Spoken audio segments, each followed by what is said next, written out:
Halo semuanya, terima kasih sudah mengeklik video ini. Aku Sinta Aisyah Damayanti, aku akan membagikan tips dan trik untuk mengerjakan skripsi. Jadi kalau boleh aku intro sedikit, aku menyelesaikan skripsiku dalam kurun waktu 9 bulan, sekitar 26 hari. Aku kurang tahu jumlah harinya itu berapa. Tapi kalau aku bisa nge-flashback lagi di momen-momen ketika aku harus ngerjain skripsi, aku mulai berpikir kalau kala itu aku mengerjakan skripsi dengan knowledge dan pengetahuan aku yang sekarang tentang skripsi, mungkin aku akan bisa mengerjakan skripsi dalam kurun waktu 3-5 bulan. Aku bisa hemat waktu selama 4 bulan. Nah, datang dari pemikiran itu, aku pengen nge-share nih tips dan trik apa aja yang bisa kita lakukan untuk mengoptimalkan manajemen waktu kita supaya kita bisa menyelesaikan skripsi tepat waktu. Well, kalau ada pertanyaan yang nanyain kapan sih idealnya skripsi itu mulai dikerjakan, aku sendiri akan jawab mulai semester 6. Mungkin beberapa dari kalian bakal berpikir, aduh kok cepet banget sih, terlalu cepet deh kayaknya, ataupun ambis ya gitu-gitu kan. Berarti ya antara cepet nggak cepet juga sih sebenarnya, karena di kurun waktu semester 6 ini biasanya kita akan dapat yang namanya mata kuliah proposal penelitian atau research proposal. Nah, disinilah momen yang tepat untuk kita untuk benar-benar sungguh-sungguh mempersiapkan skripsi kita. Jadi pas kita punya mata kuliah proposal penelitian itu sebisa mungkin kita manfaatkan benar-benar untuk mempersiapkan skripsi kita nantinya. Dan itu yang aku lakukan gitu. Jadi kala itu aku benar-benar ketika disuruh memilih topik, aku pilih topik yang memang aku suka dan aku nggak akan bosan untuk ngediskusiin topik itu gitu. Jadi, saran aku ketika kamu punya mata kuliah proposal penelitian, benar-benar manfaatkan momen itu untuk mempersiapkan penelitian kamu ke depannya. Terus, apa aja ya yang bisa dilakuin setelah itu? Nah, sebelum masuk ke penulisan skripsi dan segala macam, ambil data dan hal-hal yang macam itu, aku ada yang namanya preparation step atau langkah-langkah persiapan yang aku jadikan 4 hal. Yang pertama adalah langkah untuk memikirkan topik. Ini bisa kita mulai dari semester 6, semester 7, ya bisa kapanpun aja lah. Topiknya kita bisa persiapin 2-3 topik skripsi yang sesuai dengan minat dan bakat serta passion dari teman-teman semuanya. 2 dan 3 topik ini kalau bisa sih tetap satu tema, cuman bedakan mungkin variabel yang ingin diteliti atau perspektifnya aja yang dibedakan. Jadi kalaupun yang satu nggak di ACC, mungkin yang 2 dan ketiga bisa ada kemungkinan ACC dan tetap satu tema yang sesuai dengan bakat dan passion dari teman-teman. Nah, kalau udah yakin sama topik yang ingin kalian teliti, jadi sebenarnya ketika aku bilang udah yakin itu nggak harus 100% yakin, 50-60% yakin lah, ataupun nggak yakin sama sekali, tapi yang penting ada topik yang mau diajuin. Nggak masalah, ajuin aja topik yang udah kalian buat itu ke jurusan atau pihak terkait. Mungkin di setiap universitas ataupun jurusan beda-beda ya cara prosedur untuk mengajukan topik, tapi untuk di case aku mengajukannya ke jurusan. Setelah diajukan ke jurusan, jangan lupa untuk nge-follow up topik yang kalian ajukan itu. Kalian tanya apakah sudah di ACC atau belum nih kira-kira, atau topik yang mana yang di ACC gitu kan. Kalau udah di ACC, akan ada SK Dosbing atau surat keputusan dosen pembimbing.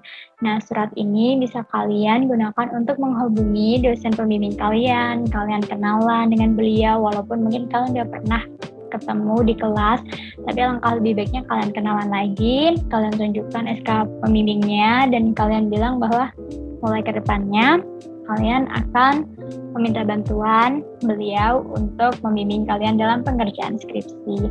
Pastikan kalian tuh membangun komunikasi yang baik dengan dosen pembimbing kalian. Nah, kalau udah semuanya nih prepare preparation step-nya udah bisa dilakukan, yang kita bisa lakukan selanjutnya adalah write your research proposal atau menulis proposal penelitian. Mungkin ada ya dari beberapa teman-teman yang nggak diminta proposal tapi langsung menulis bab 1. Itu nggak masalah sebenarnya, karena inti dari menulis proposal itu ya sama aja. Yang ditulis adalah hal-hal yang ada di bab 1 sampai bab 3. Jadi mau disuruh nulis bab 1 dulu atau suruh nulis proposal dulu, intinya itu sama-sama memulai. Mulailah untuk menulis, intinya itu. Dan apa aja sih hal-hal pokok atau yang harus dicantumin di proposal ini? Ada 4 sih secara garis besar, aku jadiin ini 4 hal. Yang pertama adalah background of the study atau latar belakang penelitian. Kenapa sih kalian milih hal ini untuk kalian teliti gitu kan? Yang kedua adalah research problems atau rumusan masalah. Apa sih yang ingin kalian jawab dari permasalahan ini gitu kan? Dan yang ketiga adalah theoretical review atau referensi teori apa yang akan kalian gunakan dalam penelitian tersebut. Dan yang terakhir adalah methodology atau gimana caranya kalian melaksanakan penelitian itu nanti, gimana step-stepnya untuk mengambil data, menyajikan, dan menganalisis data itu, dan lain-lain seperti itu. Kalau penulisan research proposal atau proposal penelitian ini udah keluar, yang mana tentunya kalian akan ngelewatin banyak mungkin revisi, hal itu sangat wajar dan jangan putus asa. Pokoknya jangan takut revisi sampai ACC, itu intinya. Kalian kalau udah di ACC research proposalnya, kalian bisa lanjut ke step selanjutnya, yaitu pengambilan data, yang mana hal ini menurut aku agak krusial ya atau penting. Jadi kalian harus benar-benar prepare. Kalian itu untuk sebelum mengambil data, kalian udah harus persiapin juga sebelum pengambilan data. Jadi ketika kalian nulis proposal, kalian juga harus persiapin nanti apa yang akan kalian lakukan saat pengambilan data, saat proposal itu udah di ACC. Dalam hal pengambilan data, kalian juga harus bedakan ya, kalian tuh mau ngambil data dari mana, apakah dari suatu hal ataupun yang melibatkan orang lain. Suatu hal tuh misalnya kalian cuma mau neliti film ataupun buku gitu kan, tanpa harus melibatkan orang lain, ataupun kalian harus melibatkan orang lain dalam kelompok besar gitu atau dalam suatu instansi. Nah ini kalian harus benar-benar mempersiapkan. Yang pertama, kalian harus siapkan surat izin penelitiannya. Yang kedua, kalian harus komunikasikan dengan institusi yang bersangkutan jauh-jauh hari sebelum kalian itu mau melakukan pengambilan data.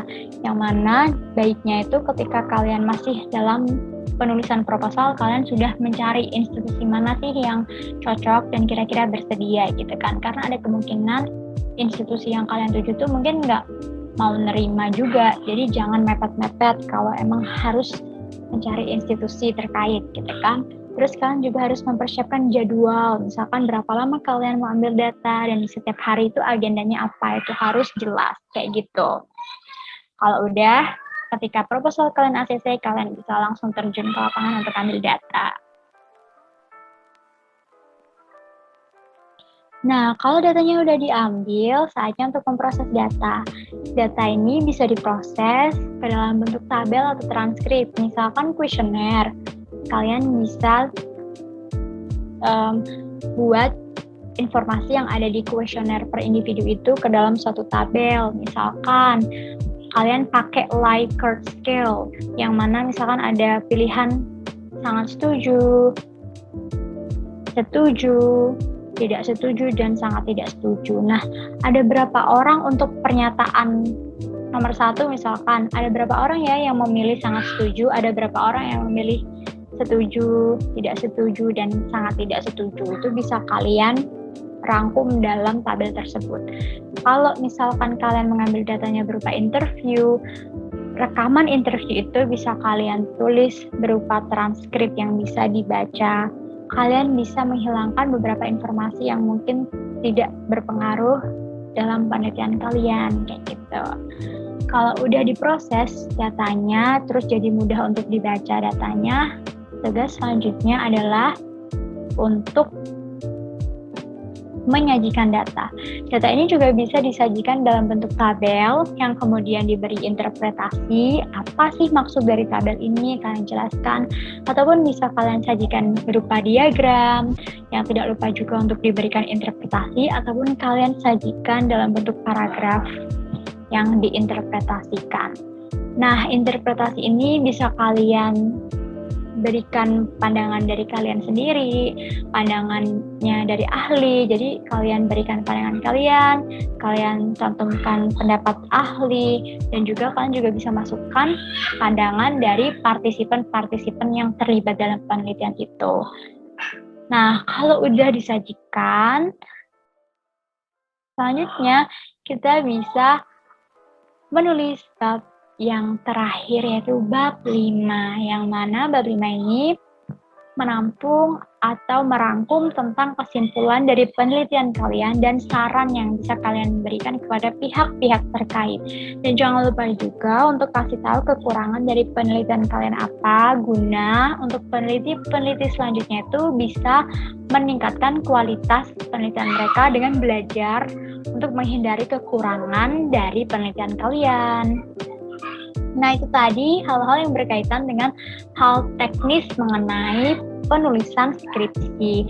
Terus aku juga memberikan gambaran untuk hal-hal yang mungkin di luar teknis yang bisa ngebantu kalian jadi supporting factors untuk kalian dalam mengerjakan skripsi. Ada 4. Yang pertama, mungkin aku akan saranin untuk kalian untuk nyari supportive environment atau lingkungan yang sportif.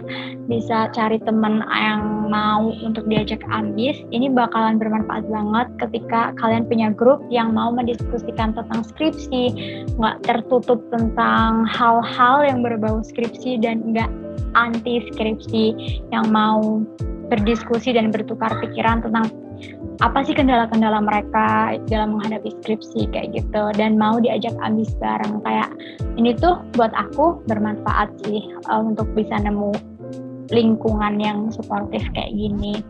Terus yang kedua, aku juga selalu mencoba untuk membangun komunikasi yang baik dengan dosen. Aku berusaha untuk seminggu sekali untuk selalu chat dosen tentang progres yang aku lakukan.